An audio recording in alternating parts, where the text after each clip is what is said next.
Okay, we're going for real. Here we go. This is it. Hello, welcome to our spotlight video. Today we have Bozz with us and we are going to be talking about being yourself. And our spotlight verse for this video comes from Psalm 139:14 that says, "I praise you, for I'm fearfully and wonderfully made." And you may be wondering why we're out here on swings. We will also be having a shoe fling competition while we do this video. We're really excited. Yeah, so we are. first, Bozz, tell us a little bit about yourself and what you do. Well, I'm a full-time teacher at Ankeny Centennial, and I absolutely love it. I consider myself to be everybody's teacher there, all 1,249 of them. I really like to get to know them. And then I work part-time hanging out at Hope, working with youth there on Wednesday nights and on the weekends, and Zoom virtually in this crazy world, however that works out. Yeah, I just get to love on kids and praise Jesus, so it's awesome. That is awesome. I know personally that you are very good at all of your jobs, so we are so happy that you can be with us here to talk about this really important topic. But before we dive in, can you tell us, what does being yourself really mean, especially when it comes to students that you teach and also you see in ministry?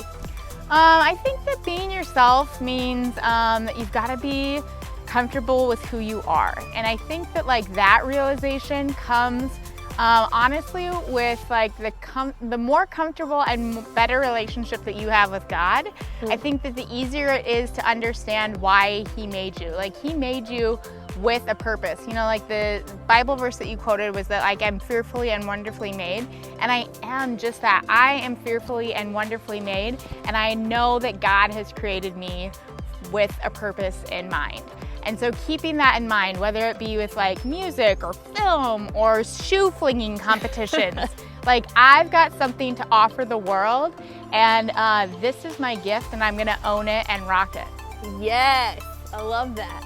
All right, let's go ahead and fling our first shoe. Okay. Bozz, you go first. Wind up here. 3, 2, 1. Yes! That was amazing! I don't think I can top that. Here we go. Oh, no! I'll fling my other one. There we go! Wow, that was dead even for that one. Yeah! Your other one. A second one, 2, 1. I'm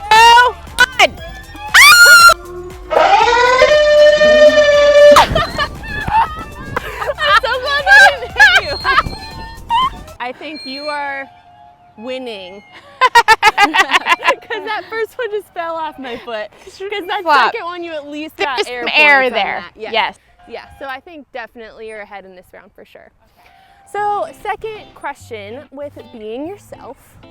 So when you were in middle school and high school, did you ever struggle to feel that owning yourself and that confidence of who God's created you to be? I feel like I have mixed answers on this. Yeah.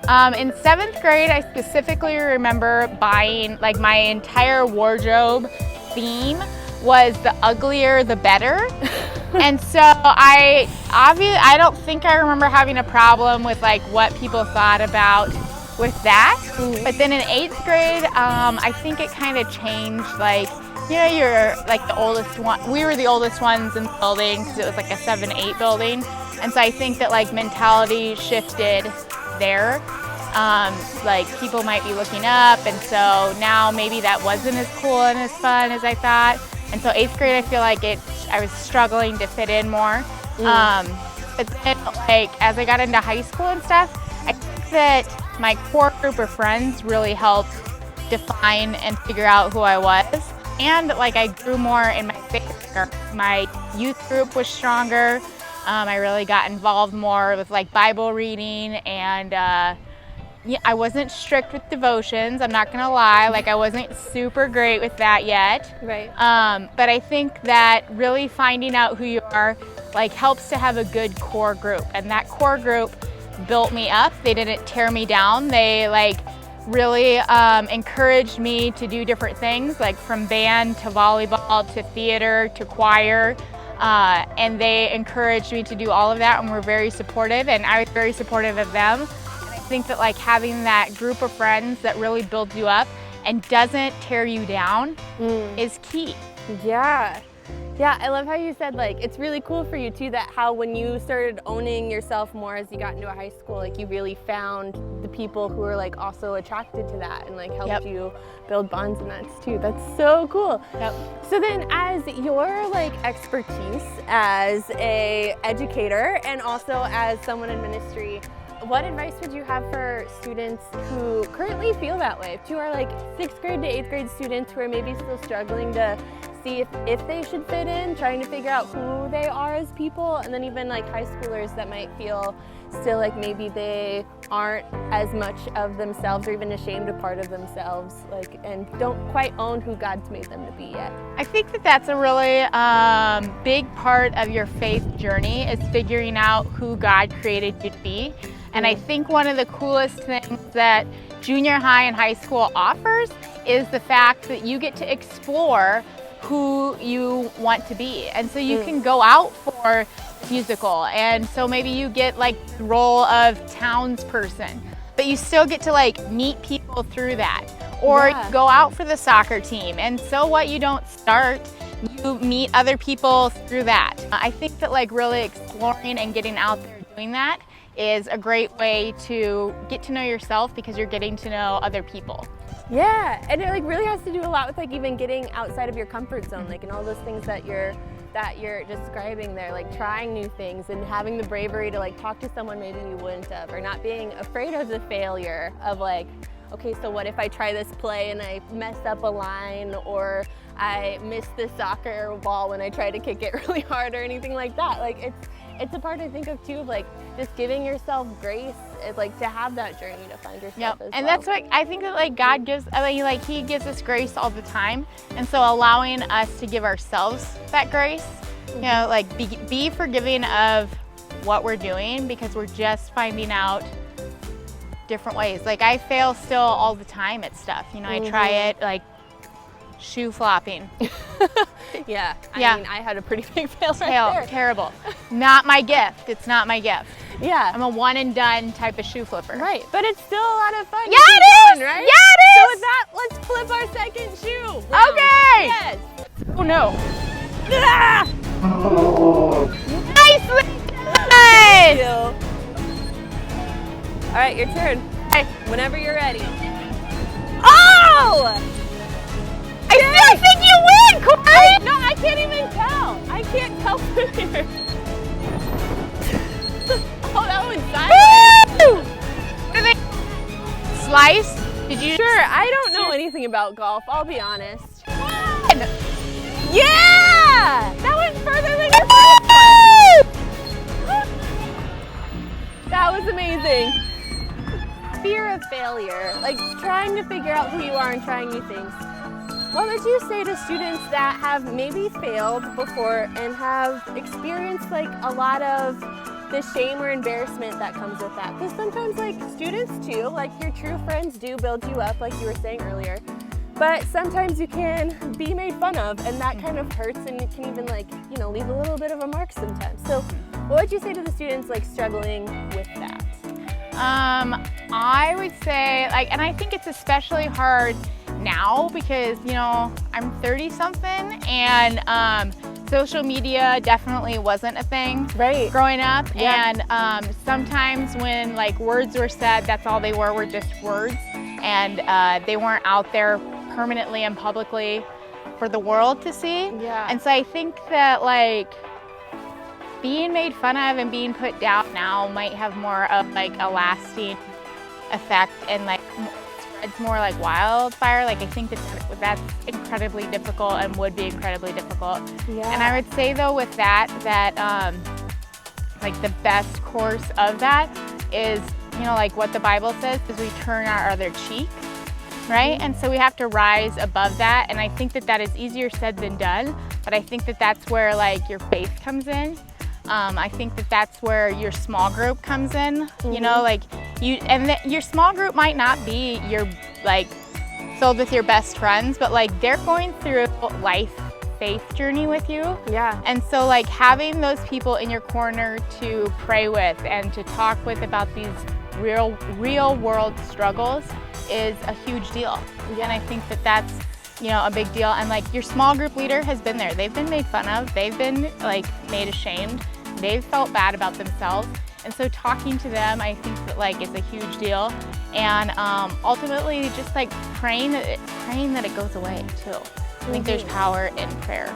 Yeah, absolutely. Like they're just like you said, like leaning on that group and then praying and just knowing that like people have been there too. I think that's the trickiest thing about like that fear that can stop you, is like making you think that you're alone. Everyone else has nailed this every single time, but you're gonna be the only person to fail. Like that's not at all true. Like failure is so normal and it's something that we can all learn from. Right. Absolutely. Yeah. Yes.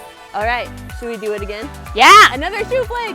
All right, so we have been informed by the people who can see the shoes better than we can that we are tied. Ooh. So this is the final shoe fling. Okay. Are you ready for this? Yeah. Would you like to go first? No. Okay, I will go first. Okay. All right, here we go. Ah! Nice air! Look how high she flew! Okay, so my goal now is to hit peach. With the love of Jesus. Right, absolutely. One! That had some great air as well. Nice! Oh, still short. One! Oh no!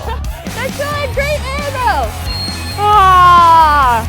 So since you spend so much time with students, like at both of the jobs that you have and all the roles that you play, and you're also a mother of students as well. Yep. Yes.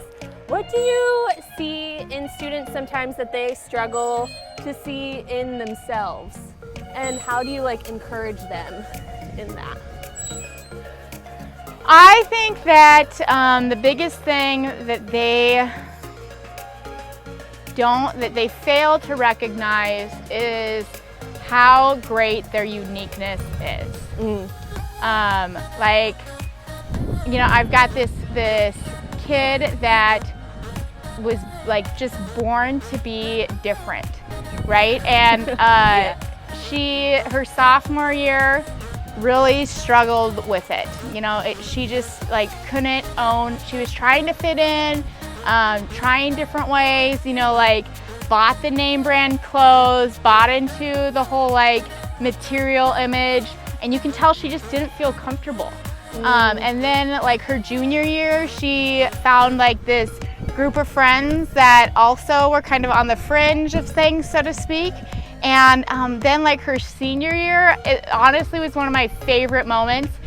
The month of December, she wore a different ugly sweater every single day. Yes. And just owned it. And like, then like joy came from other people. Like it wasn't just her friend group, it wasn't just like other clubs that she was involved in. Like it was everyone around her felt this joy from what she was doing, and she just rocked it and owned it. And so I think that like just seeing those individual characteristics, and I've had the opportunity to sit down one-on-one with countless numbers of students and kind of show them that, and that certainly helps. And so like getting to know them, whether it's through like church or student council or my room or even like the hallway on High Five Fridays, like just getting to know like different kids, having the opportunity to come together and just say, hey, this is something that I've noticed, and like this is something that's special about you. And it's okay too to like ask other people about that. Like, what do you see in me that maybe I'm failing to see in myself? And I think that that's big and can be super powerful, because like finding that out and owning that, because they're so great. Like they're so great. You know, God doesn't make junk. He doesn't. No. And they just need to own who they are and who they are created to be. Absolutely, because like just like you said, like once like with that student and your own son too, like once you discover who you are and you like own it and who God's created you to be, and then you share that with the world, like the world responds in a very positive way. Like you're not only benefiting by like becoming who you were meant to be, but so does everyone around you. Like by wearing that ugly sweater, by like processing those emotions loudly, like just being authentically and truly you and being the creation that God created you to be. 100%. 100%. All right, any final thoughts about being yourself, leaning on your faith to become yourself, also shoe flinging, or any final words as the reigning shoe flinging competition? I think that like shoe flinging, you've got to have it loose, you know, like on your foot. Absolutely. But not too loose, because I think that was the struggle with like the close ones, that it, like, they flew off too early. Yeah. That was the struggle. Timing is everything. But then, like, as far as being yourself, it's a journey.